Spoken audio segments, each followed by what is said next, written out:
بسم اللہ الرحمن الرحیم۔ کسی پر انعامات الہیہ دیکھ کر دعا مانگنا۔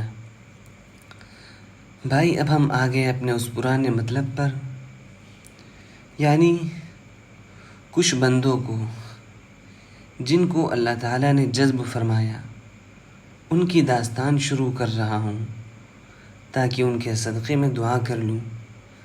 جیسے حضرت زکریا علیہ السلام نے جب دیکھا کہ مائی مریم علیہ السلام پر جنت کے کھانے اور پھل آ رہے ہیں تو ہنالک دعا زکریا ربہ، تو آپ نے بھی اللہ سے دعا کی کہ اے اللہ، جیسے آپ نے مریم پر فضل فرمایا مجھ پر بھی فضل فرمائیے، بڑھاپے میں مجھے اولاد دے دیجیے۔ اللہ تعالیٰ ناممکن کو ممکن کر دیتا ہے، تو میں بھی آپ کو ان بزرگوں کے حالات سنا کر اللہ تعالیٰ سے یہ عرض کروں گا کہ جس طرح آپ نے ان پر فضل کیا ہے ہم سب پر بھی فضل کر دیجئے، ہم سب کو جذب نصیب فرما دیجئے۔ قرآن پاک کی روشنی میں، قرآن پاک کے اسلوب پر میری دعا ہوگی، کیونکہ ان کی بڑی شان ہے، کوئی چیز ان کے لیے ناممکن نہیں ہے۔ بندہ سمجھتا ہے کہ میں ولی اللہ نہیں ہو سکتا، بعضوں کے حالات اتنے خطرناک ہیں کہ وہ سمجھتے ہیں کہ ہم سے گناہ نہیں چھوٹ سکتے۔ میں واللہ قسم کھا کر کہتا ہوں کہ جس دن خدا تعالیٰ نے اپنی مشیت اور فضل کا ارادہ فرما لیا، اسی دن آپ دیکھیں گے کہ ارے یہ چوہا کہاں سے شیر بن گیا، یہ لومڑی کیسے شیر بن گئی۔ اللہ تعالیٰ کی شان بہت بڑی ہے، وہ ذرے کو آفتاب کرتا ہے اور سورج کو گرہن لگا کر غائب کر دیتا ہے، ذرے کو آفتاب کی طرح روشن کرنے پر قادر ہے اور آفتاب کو گرہن میں مبتلا کر کے اس کو روشنی سے محروم کر سکتا ہے۔ پہلے حضرت وحشی رضی اللہ عنہ کے جذب کا واقعہ بیان کرتا ہوں۔ آپ جانتے ہیں کہ یہ کتنے بڑے قاتل ہیں۔ جنگ احد میں سرور عالم صلی اللہ علیہ وسلم کے چچا سید الشہداء حضرت حمزہ رضی اللہ عنہ کو قتل کیا اور بہت بے دردی سے قتل کیا۔ آپ صلی اللہ علیہ وسلم کو اس دن اتنا دکھ ہوا کہ آپ نے فرمایا کہ اس کے بدلے میں 70 کافروں کے ساتھ یہی معاملہ کروں گا، اور خدا کی قسم کھائی۔ اللہ تعالیٰ نے یہ آیت نازل کی، وَإِنْ عَاقَبْتُمْ فَعَاقِبُوا بِمِثْلِ مَا عُوقِبْتُمْ بِهِ، کہ اے محمد صلی اللہ علیہ وسلم، اگر آپ بدلہ لیں تو اتنا ہی بدلہ لے سکتے ہیں جتنی آپ کو تکلیف پہنچائی گئی۔ آپ بھی کسی ایک کافر کے ساتھ ایسا کریں، ایک یا چند کے بدلے میں 70 کافروں کو نہیں مار سکتے، لیکن وَلَئِن صَبَرْتُمْ لَهُوَ خَيْرٌ لِلصَّابِرِينَ، اگر آپ صبر کریں تو یہ بہتر ہے۔ آپ نے فرمایا کہ اللہ تعالیٰ نے صبر کو میرے لیے خیر فرمایا۔ اے صحابہ سن لو، میں صبر اختیار کرتا ہوں، اب کسی ایک سے بھی بدلہ نہیں لوں گا، اور میں قسم توڑتا ہوں، اور آپ نے قسم کا کفارہ ادا فرمایا۔ اور کچھ عرصے بعد حضرت وحشی رضی اللہ عنہ کو اب اسلام پیش کیا جا رہا ہے۔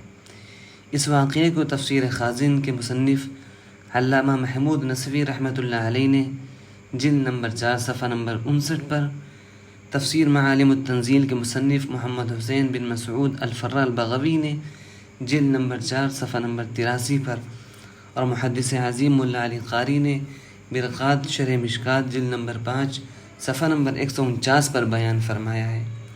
رئیس المفسرین حضرت عبداللہ بن عباس رضی اللہ عنہما، جو سرور عالم صلی اللہ علیہ وسلم کے سگے چچا زاد بھائی ہیں، روایت کرتے ہیں، بعث رسول اللہ صلی اللہ علیہ وسلم الی وحشی یدعوہ الی الاسلام، سرور عالم صلی اللہ علیہ وسلم نے اسلام کی دعوت دینے کے لیے پیغام بھیجا کہ اے وحشی ایمان لے آؤ۔ فارسل الیہ، تو انہوں نے رسول خدا صلی اللہ علیہ وسلم کی طرف جواب بھیجا۔ ذرا دیکھیے پیغامات کے تبادلے ہو رہے ہیں۔ کیا پیغام بھیجا کہ آپ جانتے ہیں کہ جو شرک کرے گا، قتل کرے گا، زنا کرے گا، آپ جانتے ہیں کہ اس کے بارے میں آپ کے خدا نے یہ نازل کیا ہے، یلقی اثاما یضاعف له العذاب، وہ اللہ کے یہاں مجرم ہے اس کو سزا بھگتنا پڑے گی اور اس کو ڈبل عذاب دیا جائے گا۔ معلوم ہوا کہ کافر بھی قرآن شریف پڑھا کرتے تھے۔ حضرت وحشی حالت کفر میں قرآن پاک کا حوالہ دے رہے ہیں، کیف تدعونی الی دینک، آپ مجھے اسلام کی طرف کیسے دعوت دے رہے ہیں، وانا قد فعلت ذلک کلہ، اور میں نے تو ان میں سے کوئی کام بھی نہیں چھوڑا، میں نے سب کچھ کیا، قتل بھی ایسی شخصیت کو کیا جو اسلام میں سب سے محترم شخصیت تھی، میں اس کا قاتل ہوں، اور گناہ کے سب کام کیے۔ اللہ تعالیٰ نے وحشی کے اسلام کے لیے دوسری آیت نازل فرمائی۔ دیکھیے یہ اللہ کا کرم ہے، ایسے مبغوض، ایسے مجرم رسول خدا صلی اللہ علیہ وسلم کے چچا کے قاتل پر اللہ کی رحمت برس رہی ہے، کیا ٹھکانہ ہے اس کے حلم کا۔ دوسری آیت نازل ہو رہی ہے ان کے اسلام کے لیے، الا من تاب وآمن وعمل عملا صالحا، اے رسول خدا وحشی کو آپ پیغام دے دیں کہ اگر وہ توبہ کر لیں اور ایمان لے آئیں اور صالح عمل کرتے رہیں تو میں ان کے ایمان اور اسلام کو قبول کرتا ہوں۔ دنیا میں ہے کوئی ایسا حلم والا جو اپنے محبوب عزیز کے قاتل کو اس طرح بخشے گا؟ سرور عالم صلی اللہ علیہ وسلم نے اس آیت کو جب ان کے پاس بھیجا تو اس پر ان کا پیغام سنیے۔ کہتے ہیں ھذا شرط شدید، یہ تو بڑی سخت شرط ہے، کیونکہ میں توبہ کر سکتا ہوں، ایمان لا سکتا ہوں، لیکن وعمل عملا صالحا، ساری زندگی نیک عمل کرتا رہوں، اس میں ذرا مجھے اپنے بارے میں اعتماد نہیں ہے۔ لعلی لا اقدر علیہ، میں شاید اس پر قادر نہ ہو سکوں۔ اب تیسری آیت نازل ہو رہی ہے۔ دیکھیے اللہ تعالیٰ ایسے شخص کے اسلام کے لیے، بدترین مجرم کے لیے آیت پر آیت نازل فرما رہے ہیں، اور یہ ہے کہ نخرے دکھا رہے ہیں۔ ہے کوئی ایسا دل گردہ والا جو اپنے مجرم کے ناز نخرے برداشت کرے؟ لیکن اللہ تعالیٰ کی رحمت غیر محدود کا کوئی اندازہ نہیں کر سکتا کہ یہ ایمان لانے کے لیے شرطیں لگا رہے ہیں، پیغامات کے تبادلے ہو رہے ہیں، ان کے لیے قرآن کی آیات لے کر جبرائیل علیہ السلام کی آمد و رفت ہو رہی ہے۔ اللہ اکبر، کیا ٹھکانہ ہے ان کی رحمت کا۔ تیسری آیت کیا نازل فرمائی؟ ان اللہ لا یغفر ان یشرک بہ ویغفر ما دون ذلک لمن یشاء، اللہ تعالیٰ شرک کو نہیں معاف کرے گا، لیکن اس کے علاوہ جتنے بھی گناہ ہیں سب معاف کر دے گا جس کے لیے چاہے گا۔ یعنی وحشی اگر ایمان لائیں اور شرک سے توبہ کر لیں تو عمل صالح کی بھی قید اٹھ رہی ہے۔ وَيَغْفِرُ مَا دُونَ ذَلِكَ لِمَن يَشَاءُ، شرک کے علاوہ جتنے بھی گناہ ہیں اللہ تعالیٰ بخش دے گا جس کے لیے چاہے گا۔ اب ان کا جواب سنیے، پھر پیغام کا تبادلہ ہو رہا ہے۔ کہتے ہیں میں ابھی شبہ میں ہوں، کیونکہ اس آیت میں اللہ نے مغفرت کی آزادی نہیں دی، بلکہ مغفرت کو اپنی مشیت سے مقید کر دیا کہ جس کو میں چاہوں گا اس کو بخش دوں گا۔ مجھے کیا پتہ کہ اللہ کی مشیت میرے لیے ہوگی یا نہیں، وہ میرے لیے مغفرت چاہیں گے یا نہیں۔ فلا ادری یغفر لی ام لا، پس میں نہیں جانتا کہ وہ مجھے بخشیں گے یا نہیں۔ بتائیے پیغامات کے تبادلے سن رہے ہیں آپ لوگ، کیا یہ حق تعالی شانہ کا جذب نہیں ہے؟ یہ انہی کا جذب ہے۔ حضرت وحشی کو بھی ابھی خبر نہیں ہے کہ اللہ تعالیٰ انہیں جذب فرما رہے ہیں۔ کوئی کھینچے لیے جاتا ہے خود جیبوں گریباں کو۔ اب چوتھی آیت نازل ہو رہی ہے۔ قل یا عبادی الذین اسرفوا علی انفسهم لا تقنطوا من رحمت اللہ ان اللہ یغفر الذنوب جمیعا انہ هو الغفور الرحیم۔ یہ آیت اتنی قیمتی ہے کہ جب یہ نازل ہوئی تو حضور صلی اللہ علیہ وسلم نے فرمایا کہ یہ آیت مجھے اتنی محبوب ہے کہ اگر اس کے بدلے میں مجھے پوری کائنات مل جائے تو وہ عزیز نہیں۔ اللہ تعالیٰ فرماتے ہیں قل یا عبادی الذین اسرفوا علی انفسهم، اے محمد صلی اللہ علیہ وسلم آپ میرے گنہگار بندوں کو بتا دیجئے کہ اے میرے بندوں جنہوں نے اپنے اوپر زیادتیاں کر لیں، ظلم کر لیے، بے شمار گناہ کر لیے، لا تقنطوا من رحمت اللہ، تم میری رحمت سے نا امید نہ ہو، ان اللہ یغفر الذنوب جمیعا، یقیناً اللہ تعالیٰ تمام گناہوں کو معاف فرما دے گا۔ اب مشیت کی بھی قید نہیں ہے، اس قید کو بھی میں ہٹا رہا ہوں تاکہ میرے گنہگار بندے مایوس نہ ہوں۔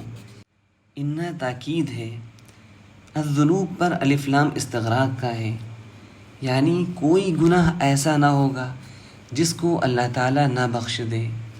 اور جمیعہ میں تاکید ہے، 3 تاکیدوں سے اللہ تعالیٰ نے یہ آیت نازل فرمائی کہ ہم تمام گناہوں کو بخش دیں گے، انہ هو الغفور الرحیم۔ یہ جملہ تعلیلیہ ہے، معرض علت میں ہے، یعنی وجہ بھی بتا دی کہ ہم کیوں بخش دیں گے، کیونکہ اللہ تعالیٰ بڑا ہی بخشنے والا، بڑا ہی رحمت والا ہے، اور اپنے نام پاک غفور کو رحیم پر مقدم فرمایا کہ معلوم بھی ہے ہم بندوں کو کیوں بخش دیتے ہیں، بوجہ رحمت کے، اپنی شان رحمت کی وجہ سے ہم تمہاری مغفرت فرماتے ہیں۔ تمہارے گناہ محدود ہیں، میری مغفرت محدود نہیں ہے، تمہارے گناہ محدود ہیں، میری رحمت محدود نہیں ہے، میری غیر محدود رحمت کے سامنے تمہارے گناہ ایسے ہیں جیسے چڑیا سمندر سے ایک قطرہ اٹھا لے، جو نسبت اس قطرے کو سمندر سے ہے اتنی بھی تمہارے گناہوں کو میری غیر محدود رحمت و مغفرت سے نہیں۔ بقول حضرت ڈاکٹر عبدالحی صاحب رحمۃ اللہ علیہ کے کہ کراچی کے 1 کروڑ انسانوں کا پیشاب پاخانہ کراچی کے سمندر میں جاتا ہے، لیکن ایک لہر آتی ہے اور سب اٹھا کر لے جاتی ہے اور سب پاک کر دیتی ہے۔ یہ سمندر تو محدود ہے، اللہ تعالیٰ کی رحمت مغفرت کے غیر محدود سمندر کا کیا عالم ہوگا۔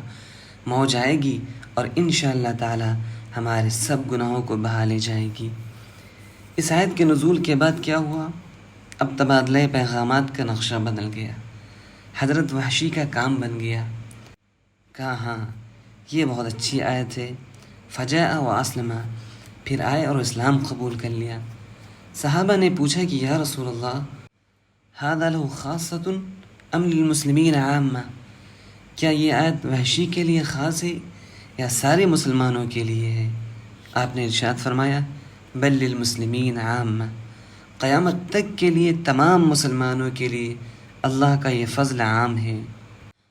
ابا جب بچہ کی خطاؤں کو معاف کر دیتا ہے تو باپ کی ناراضگی سے اس کی جو ذلت اور رسوائی ہوتی ہے، ہر طرف چرچا ہوتا ہے کہ بڑا نالائق بیٹا ہے، تو پھر باپ یہی کہتا ہے کہ میرا بیٹا لائق ہے، اس نے معافی مانگ لی، اور اس کو کوئی عہدہ دے دیتا ہے یا کوئی بنگلہ دے دیتا ہے یا کوئی زبردست مرسڈیز کار دے دیتا ہے یا کوئی فیکٹری اس کے نام لکھ دیتا ہے، جس سے لوگ سمجھ جائیں کہ باپ نے اس کو پیار کر لیا۔